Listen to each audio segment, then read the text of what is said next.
Hey everybody, welcome back to the channel, Sabaton Army. We got another good one for you today. We've gotten a lot of requests for this song, Steel Commanders.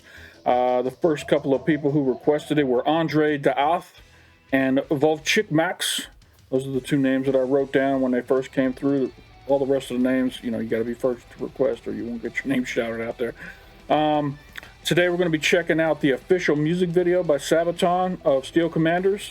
I found a live performance of the song. We're going to check that out, and then we'll jump into the Sabaton history like we always do on these deep dives. So if you guys really like these reactions that I'm doing, give me a like down below. It doesn't cost you anything, and it really helps out the channel, and I appreciate it. Thank you very much. And if you haven't subscribed yet, there's a big red button down below. Click it, it'll turn gray, let you know you subscribe to the channel. Anytime I drop some new content, you'll be made aware. And if you're interested in supporting the channel financially, I appreciate that very much. I've got several patrons that are helping support the channel right now, and thank you to the patrons. If you want to become a patron, there's a link down below in the description. There's also a link up here in the corner of the screen you can click on. It'll be back at the end of the video, so don't worry about doing it now. So here we go. We're going to jump into Steel Commanders. This one's really been floating at the top of the list here for a minute, and I need to get to it today. So Steel Commanders is now on the hot seat. Let's check it out and see what it's all about. I'm just guessing it's going to be about tanks. I mean, we're talking about Steel and Commanders, so we're going to be talking about tank division of some country. I'm not sure who. So let's jump in and find out. Steel Commanders by Sabaton.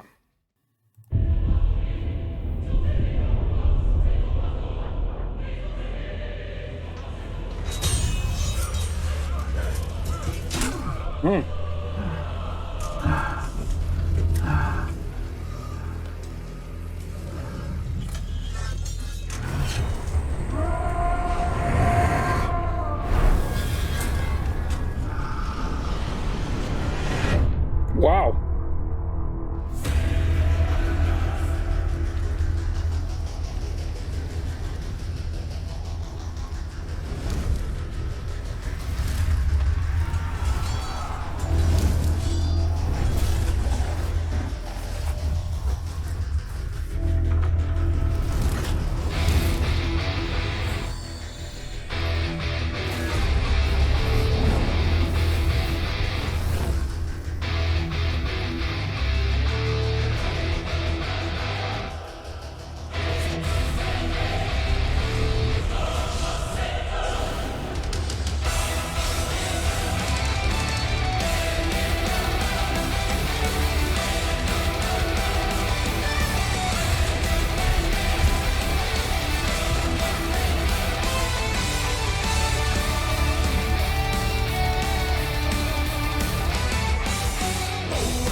So I'm guessing they've teamed up with that video game company again to make this video, which is very cool.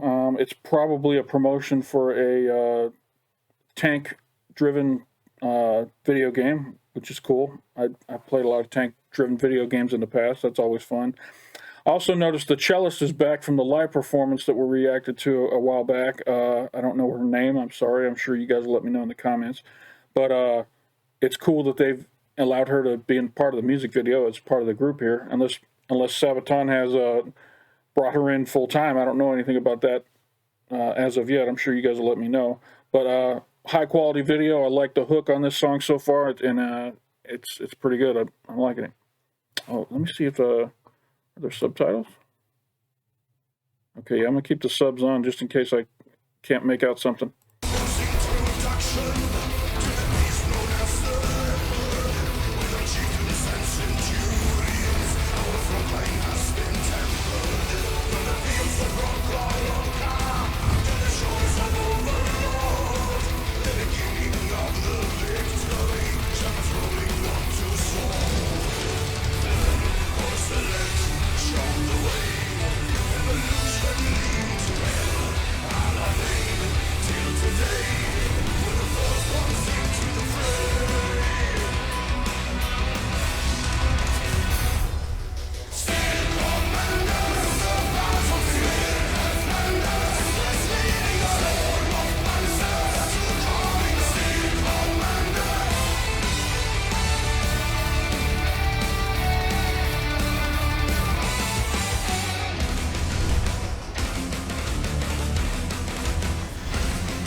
Oh, cool.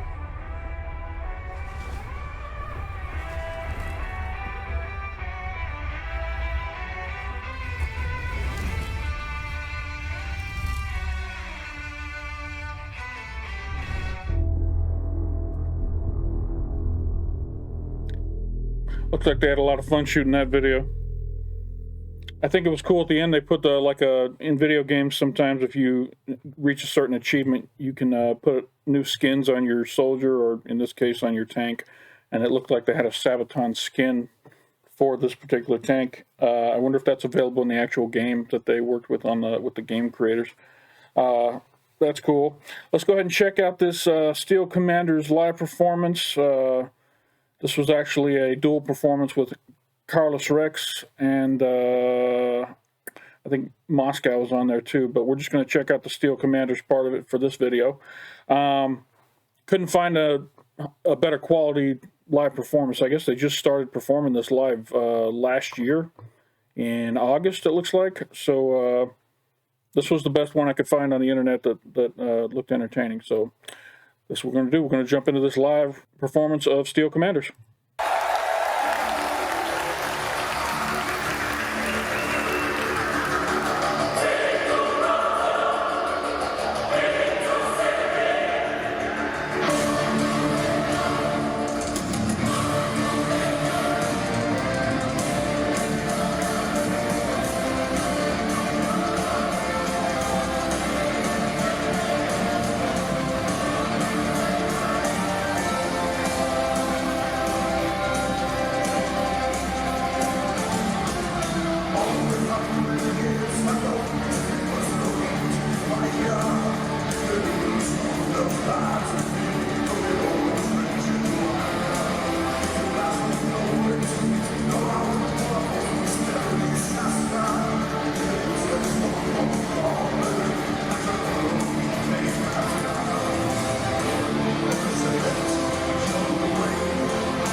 This cameraman's a little all over the place, but hey, it's the best we could do.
All right.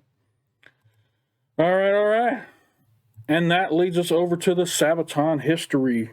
Those of you who don't like to hang around for the history, appreciate y'all stopping by. Don't forget to come on back. But all the rest of y'all, we're going to be going through the history lesson. It's about 20 minutes long, so I'll try not to pause too much. Interested to see what they have to say about this. I just realized during that live performance, there's one member of the band who I don't think I've ever learned his name or even heard his name. Who's the lead guitarist that was on this side of the stage, who was doing the duet with Tommy up front? He does most of the solos and stuff for Sabaton. What's his name? Let me know down in the comments. It seems like for whatever reason, I don't ever see him in the Sabaton histories or anything like that, so I haven't had a chance to really see him other than doing the guitar solos here and there. So let me know who that guy is. All right, let's not waste any more time. Let's jump into Steel Commanders. Tanks and Panzer, Sabaton History 106 by Sabaton. You know, pal, a tank is a mighty weapon, but in many ways, it's only as strong as the man who commands it. I tried, right? Come on, okay, fine. Steel Commander. All right, well, we can't go through this video without commenting how Indy looks like he just got in a car wreck before he showed up to the set. He's got a bloodied up nose and scarred up nose. I'm not sure what's going on there. He wasn't part of that car wreck in Africa, was he? I thought he stayed later for later shooting. We have to do that again.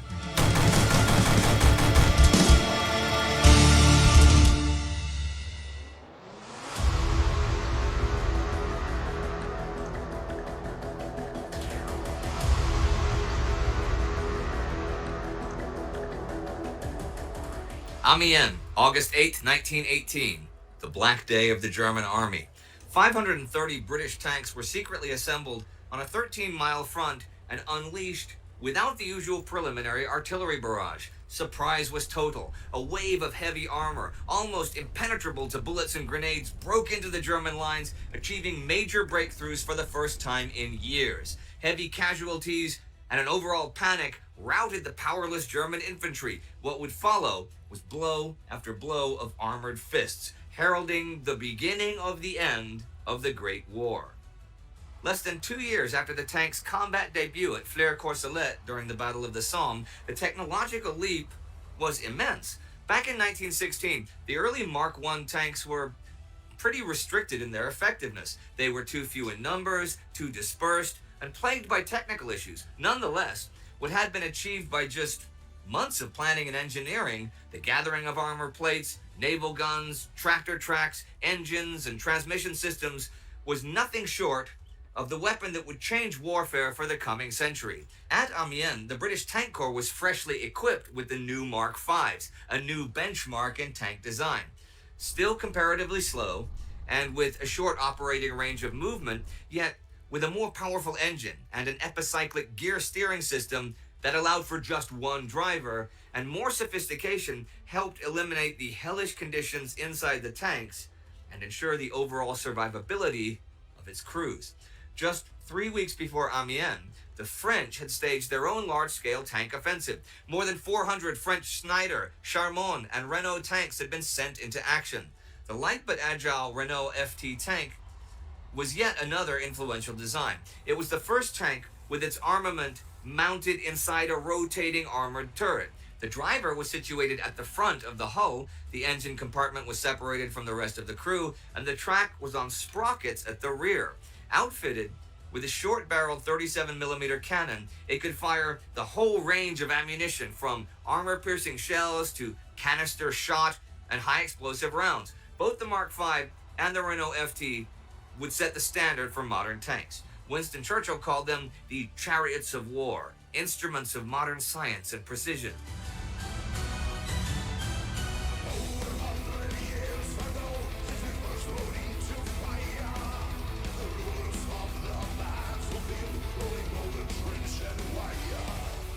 The armistice at the end of the Great War hit the brakes for tank production and new tank designs. Plans had already been made for a huge offensive in 1919, though, calling for thousands of tanks to be unleashed at once all over the Western Front. Yet what followed in the interwar years was not just a drastic reduction of the existing tank force, but also a big slowdown of innovation. The Anglo-American-French cooperation that was to produce more than 1,200 new heavy tanks was scrapped, and funding for new prototypes and experiments was withdrawn. Critics then came forward asking not only about how to use tanks in the future, but if they should use them at all. Traditionalists saw tanks more as a freakish byproduct of trench warfare, something that was already out of date. It was argued that large tank formations could never again achieve large-scale surprise and would instead inevitably run into prepared rows of artillery and anti-tank defenses, and even those in favor of tanks wanted to use them more like mobile shields or gun platforms that advanced with the infantry into battle. Only a handful of influential men thought beyond this. Visionaries like Jean-Baptiste Estienne, Heinz Guderian, or JFC Fuller advocated for large and independent armored armies not tied to the infantry's slow pace. Captain Dwight Eisenhower predicted the need to think ahead. In making local counterattacks, the tank has already proven its worth, and the new tank will greatly increase the opportunities and effect of such actions. The clumsy, awkward, and snail-like progress of the old tanks must be forgotten, and in their place, we must picture this speedy, reliable, and efficient engine of destruction. Eisenhower's words, however, fell mostly on deaf ears. France, which had the largest armored force on the planet at the end of the Great War, put tanks in an auxiliary role with the infantry. The U.S. abolished the independence of its tank corps altogether. Only Britain, establishing its Royal Tank Corps in 1923, began looking into the establishment of an experimental mechanized force, but not a whole lot came out of it. And yet, on the one hand, the military planners of the interwar years were hindered by static doctrines, unable to break away from infantry support. But on the other hand, this indecisiveness allowed for really ambitious ideas. The super heavy French Char 2C tank sported a second turret at the rear. The British A1 Independent had 4 additional machine gun turrets. The Soviet T-35 was to have 5 turrets because why not? I mean, who knew what would work? Should they use light tanks and fast tankettes, or heavy multi-barreled monsters with impenetrable armor? But though the Western Entente hesitated, both the Red Army and the Wehrmacht were eager to keep up with new developments, to the point of secretly cooperating with each other. The mobility of tanks and armored vehicles fit especially well with the German doctrines of mobility. With the help of the combustion engine, the Wehrmacht could maybe achieve what was not previously possible with horses and marching feet.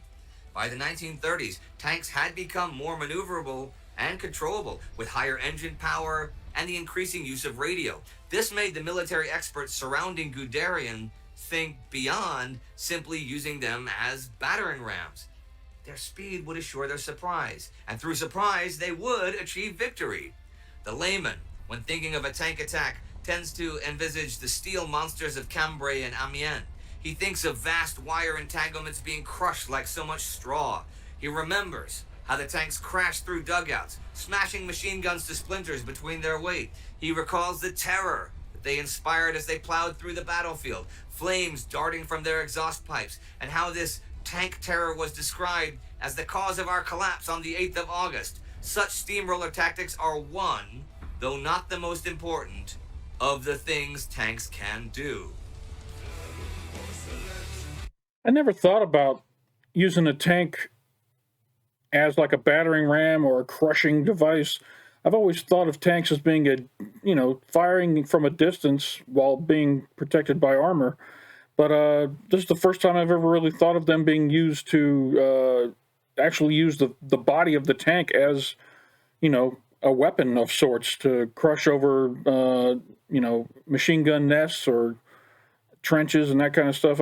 I'd never even thought about using them that way. I just always thought they were a gun in the field that was armored that could drive around and shoot at stuff. This is the first time I've ever even really contemplated that idea. Huh.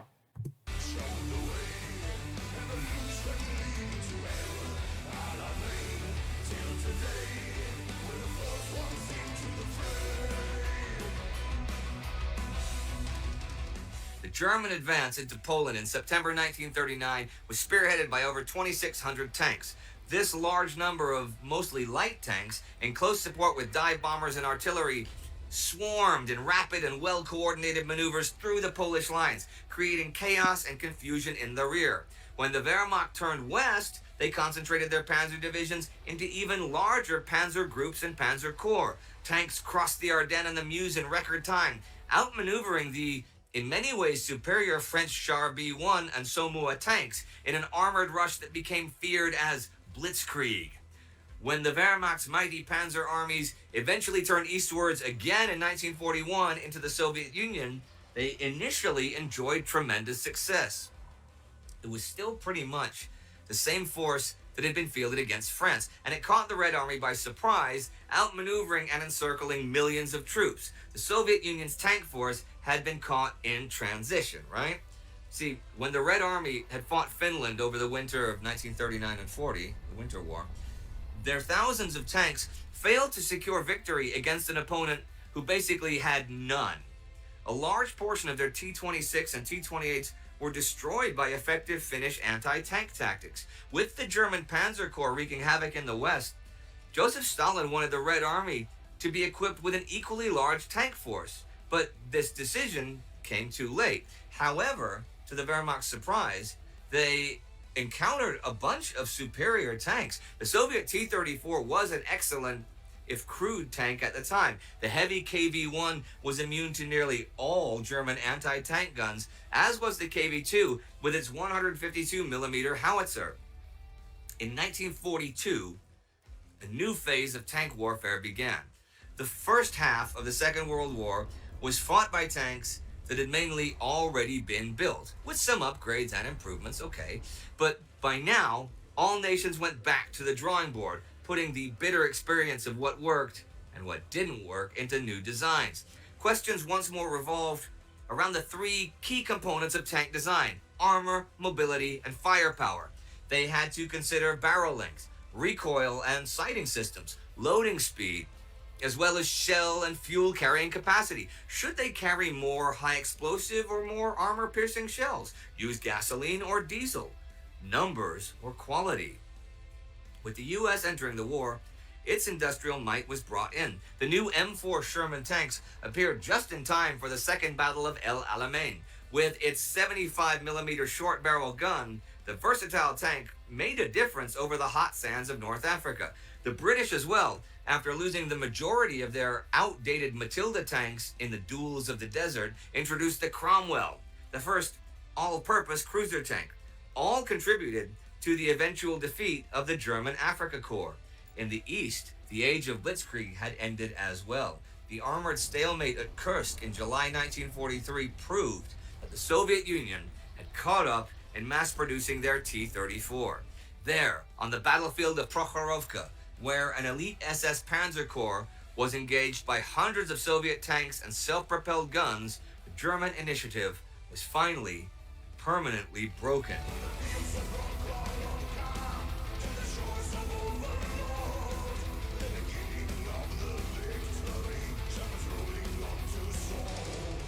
Increasingly, the tank war became one of attrition, a war which the Wehrmacht could not hope to win.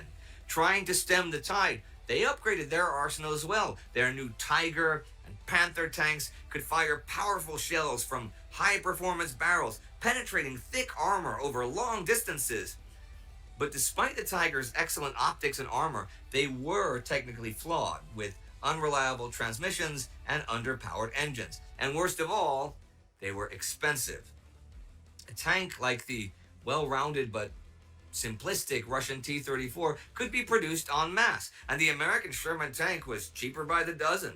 Facing the Allied invasion in Normandy in June 1944 and the Red Army's unstoppable advance in the East, the Wehrmacht was not that far away from another Black Day. And what would follow was blow after blow of armored fists, heralding the beginning of the end of the Second World War. The War of Tanks was decided where it began, with the blueprints and designers and manufacturers. From the first engagement at the Somme in 1916 to the great armored battles at the gates of Berlin in 1945, tank design had taken a huge leap forward. In 1939, no one really knew what a future tank war would look like, and many expected it just to be Great War II trench war boogaloo. And so when the Second World War began, the nations fielded a variety of tank designs, a mix of light, medium, and heavy tanks with often conflicting doctrines. By the end of the Second World War, however, the Soviet IS-2, the German Panther, the American Pershing, and the British Comet all shared a similar design. Their silhouettes were low, their tracks wide, and their armor sloped. Turrets were cast and were equipped with long, high-velocity barrels. Would the fundamental design change as the Cold War began? What was the post-World War II future of the tank? Well, perhaps one day we'll answer those questions right here.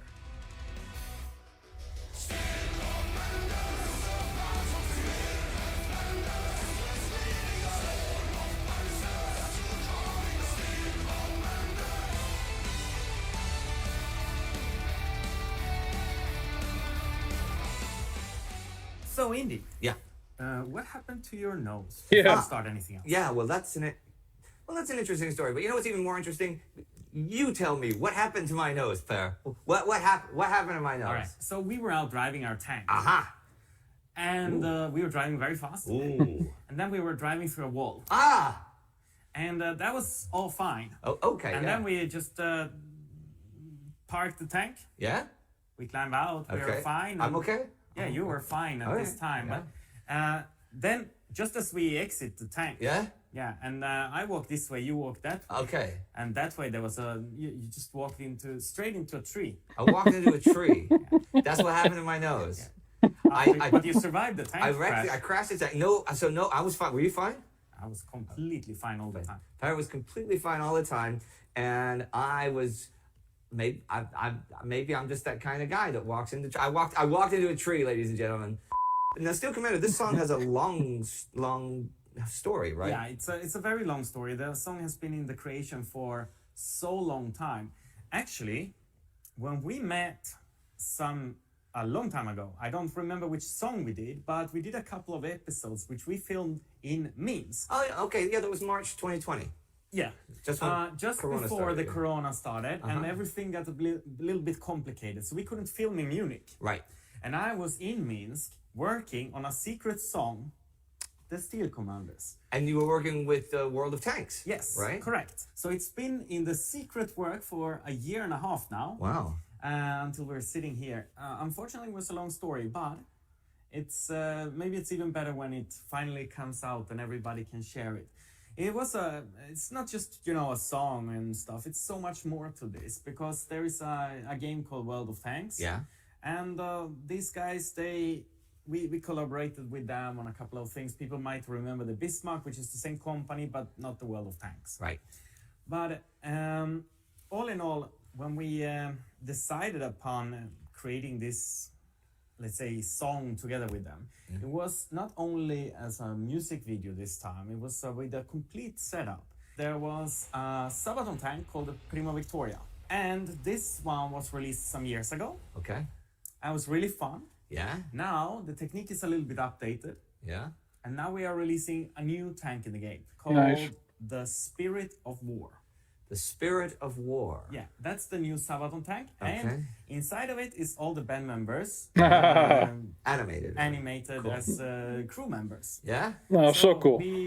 That's awesome. I can't believe that they did that. That's awesome. Makes me want to play the game. We have our own tank again inside of the game. And for the animation, did they have voices? Did you guys do voices Yeah, for it? yeah. So but do they all sound like you, or is it like in 70s anime where there'd be like the dumb guy and there'd be like one of you guys has to be the dumb No. guy? We can listen to a few of them. Okay. Steel Commanders, let's battle. Bring the heat. Got him! That was easy. Oh, this is awesome. Yeah. I want to be one of the tank guys. Damn it. Okay. And you can play as the Sabaton band members in there. That's really cool. Yep. Now, you know, I'd never been to Minsk before we went to Minsk there. And you told me, you said, man, you're going to love Minsk. Yeah. And, you know, all I knew about it was, well, you know, fair about the government, which is not going to thrill you, you know. But you were right. Minsk was, what an amazing, amazing place, man. Yeah. Maybe someday we can come back. I would love to go back there. And it was very cool. The World of Tanks, actually, because we didn't know where we were going to film. I think we did 5 episodes, something like that. Yeah, something like that. But World of Tanks gave us free. Now, let's use their studio for free to do that stuff, which is very cool. So thanks, World of Tanks. That rhymed, hey? Oh, I should World just of ended it Tanks. there. Tanks, World of Tanks. Tanks, but no tanks. But tanks, but it's no tanks, not like no thanks, but it's tanks.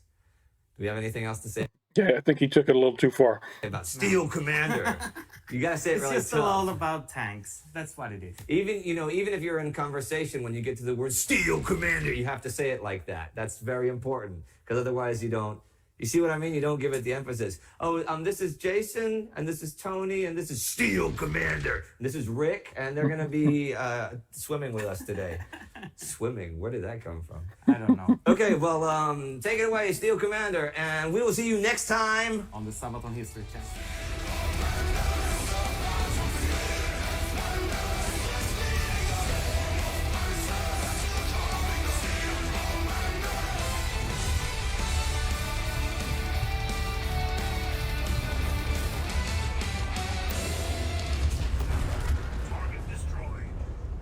Thanks for watching. That was awesome, right?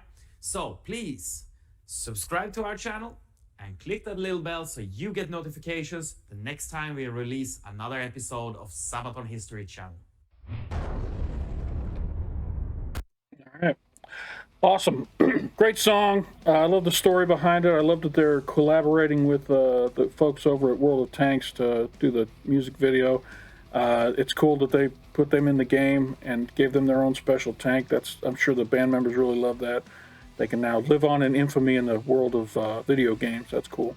This was a good one. This seems like a pretty recent song if they were working on it during COVID. So this must be one of the latest album, I guess. I did see that they've got they're working on a new album and a new music video. I saw a little clip on YouTube that showed that they were getting ready to drop a new song here in January. I think on the 6th. Ironically, when this video drops, it's going to be January 8th, so that one will probably already be out. So go ahead and check out my reaction to the Sabaton song that is just released 2 days ago. But I'm recording this on December, what is this, 27th, 28th, something like that. But I'll definitely do a reaction to that new song when it comes out. And if you haven't seen it already, go check out my channel. I'm sure it'll be on there. I'll put it on the schedule. So that's all I got for this one. I appreciate y'all supporting the channel. If you like the video, hit that like down below. Helps the channel out a lot. Doesn't cost you anything. There's a big red button down here that says subscribe on it. If you click on that, it'll turn gray and let you know you're subscribed to the channel. And anytime I drop some new content, you'll get notified saying, hey, Touchy Reactions just dropped a new video if you want to go check it out. So click on that. And if anyone wants to help out supporting the channel financially, there's a link down below in the description that links you over to my Patreon. And there's also going to be a little button up here in the corner you can click on. It'll take you over there as well. So thanks to all the patrons. That's all I got for this video, everybody. Appreciate you stopping by. And don't forget to come on back.